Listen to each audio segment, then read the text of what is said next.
ಅತ್ತ ಅತ್ತತ್ತು ರಾಮಲಕ್ಷ್ಮಣರ ಮುಖಗಳು ಧೂಳಿಡಿದ ಮಲಿನಾಂಬರದಂತೆ ಕೆಂಪಾಗಿದ್ದರೆ, ಇತ್ತ ವಾಲ್ಮೀಕಿಯರ ಪುಣ್ಯಾಶ್ರಮದ ಪೂರ್ವ ದಿಗ್ಭಾಗದ ಅಂಬರವು ಮುಂದೆ ಮೂಡುವ ಸೂರ್ಯನಿಂದಾಗಿ ಕೆಂಪೇರತೊಡಗಿತು.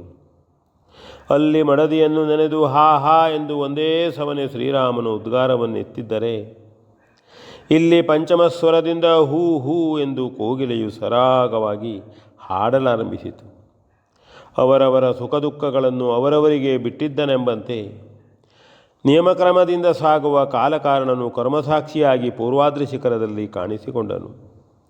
ಪುಣ್ಯಾಶ್ರಮವು ಅರಳಿದ್ದ ವನಶ್ರೀಯ ವದನಾರವಿಂದದಂತೆ ಕಂಗೊಳಿಸಿತು. ಶಿಷ್ಯರು ಎದ್ದು ಸಡಗರದಿಂದ ಅತ್ತಿತ್ತ ಓಡಾಡಿ ಮಿಂದು ತಮ್ಮ ತಮ್ಮ ಕಾರ್ಯಗಳನ್ನು ಯಥಾವತ್ತಾಗಿ ಪೂರೈಸಿದರೆ, ಗುರುಗಳು ಅವರಿಗೂ ಮೊದಲಾಗಿ ಎದ್ದು ಸ್ನಾನ ಮಾಡಿ ಧ್ಯಾನಸ್ಥರಾಗಿದ್ದರು. ಮುಂಜಾನೆ ಎಚ್ಚರಗೊಂಡ ಸೀತೆಗೆ ಮೈಯೆಲ್ಲ ವಿಪರೀತ ನೋಯುತ್ತಿತ್ತು. ಮನಸ್ಸು ಅದಕ್ಕೂ ಹೆಚ್ಚು ನೊಂದಿತ್ತು. ಆದರೆ ತಾನು ಪುಣ್ಯಾಶ್ರಮವನ್ನು ಸೇರಿದ್ದುದರಿಂದ ಮುಂದೆ ಕಷ್ಟವು ಕಡೆಹಾಯಿಸಲ್ಪಡಬಹುದು ಎಂದು ಒಂದು ಸಮಾಧಾನವು ಆಕೆಯಲ್ಲಿ ಮೊದಲ ರಾತ್ರಿಯಲ್ಲಿಯೇ ಅಂಕುರಿಸಿತ್ತು. ಚಿಂತೆಯು ಮರುಕಳಿಸಿದಾಗಲೆಲ್ಲ ಅದನ್ನೇ ನಂಬಿ ಸಾವರಿಸಿಕೊಳ್ಳುತ್ತಿದ್ದಳು. ಅಂತೆಯೇ ಎದ್ದು ಆಶ್ರಮದ ಸುತ್ತಮುತ್ತೆಲ್ಲ ತಿರುಗಿ ನೋಡಿ ಪ್ರಶಾಂತವೂ ಮನೋಹರವಾದ ಆ ಪ್ರದೇಶವನ್ನು ಬಹುವಾಗಿ ಮೆಚ್ಚಿಕೊಂಡಳು.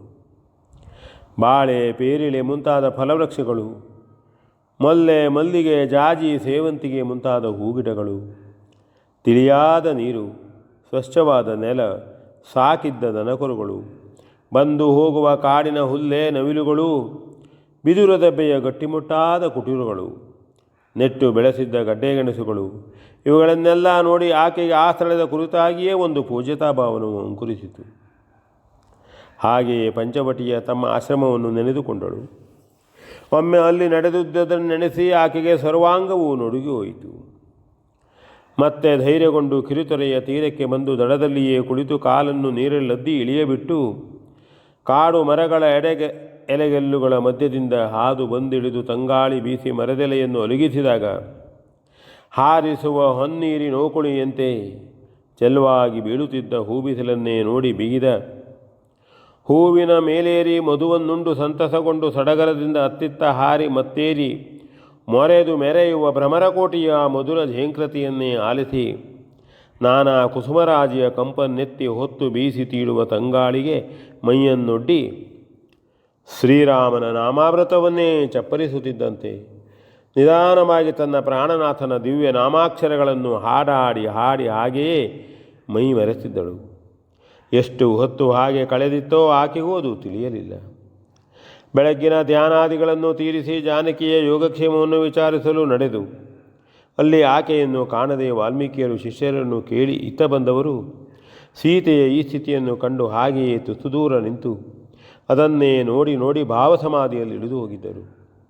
ಉಣ್ಣುವ ತನ್ನ ಗುರುವಿನ ಬಳಿ ಬಂದು ನಿಂತು ತಾನುಣ್ಣಿಸದೆ ತನ್ನ ಮಗು ಉಣ್ಣುವುದನ್ನೇ ನೋಡಿ ನೋಡಿ ತಾನುಣ್ಣದೆಯೇ ತಾನುಂಡುವುದಕ್ಕಿಂತಲೂ ಅಧಿಕವಾದ ಆನಂದವನ್ನು ಹೊಂದುವ ತಾಯಿಯಂತೆ ಆಗಿತ್ತು ಪೂಜ್ಯರಾದ ವಾಲ್ಮೀಕಿಯರ ಸ್ಥಿತಿಯು.